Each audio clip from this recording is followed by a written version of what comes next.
Joining us for an exclusive interview, I believe his first TV appearance is Zhao Changpeng, who's the CEO of one of the world's biggest crypto exchanges, Binance. Great to have you on with us. We'll carry on with the regulatory challenge, right? Because you obviously had to relocate from China to Tokyo, where you are now, as a result of the crackdown in China. We're also just today hearing that, South Korea's government is beginning discussions on potentially a shutdown of crypto exchanges. So how much of a real kind of threat to your very existence or the existence of your business do these regulatory overtures make? It does make a lot of impact to our business, but I don't think there's any particular threats. Korea exchanges are still operating right now. It's just that there's a potential ban. We don't know what the extent are, and we are actually away from that, so we should be okay for now. But it does probably impact some of the Korean exchanges. I've been trying to talk to them. They haven't responded to my requests yet, so we'll see how that happens. Okay, but is there a feeling that the sort of ring is closing in terms of, tell me first of all why you chose to move to Tokyo and what the sort of events that led you to leave China were? Okay, so in China, it's very clear that it's no longer allowed, and the government is against it, or at least there are policies that's hinting towards against it. So we generally don't like to go up against governments. So we moved out of China. We actually Tokyo right now personally, but we are actually spread out around a few different locations. We have a presence in Taiwan, Hong Kong, and other island countries. So I think basically it's a little bit tough to decide where you want to be in this kind of environment. But before it was cryptocurrency exchanges are allowed, or at least they're not allowed. But now things are becoming tighter, so we just have to play by ear and see. Okay, I mean, the demand is obviously there, right? You guys had to halt new registrations. If I'm not wrong, you've recently restarted limited registrations. Do you think you'll get to a point you'll be able to open it up again? Yes, absolutely. So the demand is extremely strong. We opened registration for an hour yesterday, and 240,000 users registered within an hour. So we're growing basically a couple million every week in terms of users. We did not expect this kind of growth, to be honest. And our current core system is actually okay. Our exchange matching engine is actually really fast. But some of the other parts we're actually not catching up, especially on customer service. We would like to provide the kind of customer service that Bloomberg is able to provide, but right now we can't. So we're kind of holding a little bit, but we're actively ramping up our bottlenecks. So we're actively fixing that. So probably within a couple of weeks, we'll be able to fully open again, and we'll see how much flood comes in. What kind of users are applying for new registrations? I mean, where are you seeing, I guess, the most growth? Are these individuals? How much money are they putting through? I'm just curious to get an idea of the inflows that you're seeing. So our user demographics typically much more heavier on male. Around 25 to 35 age range, and I can't judge the income because we don't really have a lot of that data. But there are a lot of my just perception. I haven't done the analysis, but the perception is basically there's a lot of guys with a lot of money. Guys typically move $10,000 to $100,000 each day trading, or some of them are even much bigger.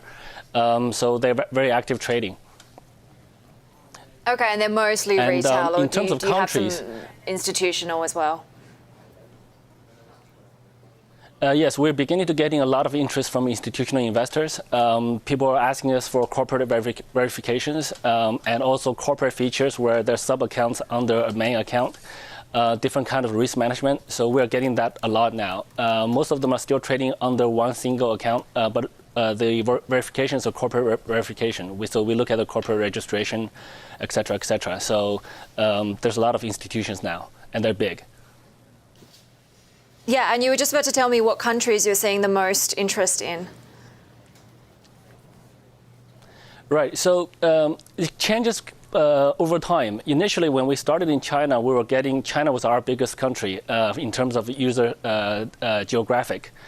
And because of the China ban, we moved out of China. Now China's like fourth or fifth on the rank. US is pretty big, Japan's pretty big, Korea is pretty big, and a lot of the European countries like UK, Germany, Italy, they're all very big. I think we're one of the very unique businesses where from the beginning, we were spread out, our users are spread out around the world. I think this is what blockchain allows, and it's very interesting. And actually servicing this kind of mix of users is actually very challenging. What do you use to gauge, the Bitcoin rally or the sell-off, right? Do you look at technicals? Do you look at the number of new account openings, the regulatory overtures? It's very hard, I think, for an outsider to work out how you assess the fundamentals of this asset. Right. So different people do it different ways. For me personally, I really look at trading volume. When the trading volume is high, and that means a lot more people are getting into Bitcoin or this cryptocurrency industry, usually price rise follows. When the volume shrinks a little bit, price usually declines a little bit later. And actually in itself, the Bitcoin price itself is a very accurate index of the entire industry. So basically, given that Bitcoin price has been rising like crazy, that basically means more and more that amount of people have joined this industry. So that's basically how I judge it. Right. And we heard from Warren Buffett, one of the greatest investors of all time, overnight saying that Bitcoin is headed for a bad ending. What does he not understand? What does Jamie Dimon not understand? What does Janet Yellen not understand when it comes to crypto? Right. So I think Jamie admitted he was wrong. And in fact, in a smaller TV interview with a local blog, I said he was wrong 2 months ago. So actually, it was good that he admitted he's wrong now. Warren Buffett is a guy I truly respect from an investment point of view. I think he knows stock investment, equity investment very well. But I do not think he understands cryptocurrency at all. So it is what it is. I still respect him in other parts of his expertise, but I think on cryptocurrency, he's making a big mistake. And just quickly, what's next for your business? For us, so before, in 2017, our goal was to become #1 exchange in the world, but that was for the goal for 2018, but that's achieved already. So I think right now for us, we are falling behind on customer service a little bit, and we just want to keep up the good service. So I did work in Bloomberg before, and I know Bloomberg has superior service. So that's kind of the benchmark service level we want to get to. So that's really the goal now. For all of 2018, that's a very long time for us. So we can't really predict that far. We'll just have to see. It's a long time in crypto land, but yeah, it sounds like you need to set some new goals if you've already achieved your 2018 goal at the start of the year. Thank you so much for joining us, Zhao Changpeng, who's the CEO of one of the world's biggest crypto exchanges, Binance, there, speaking exclusively to Bloomberg.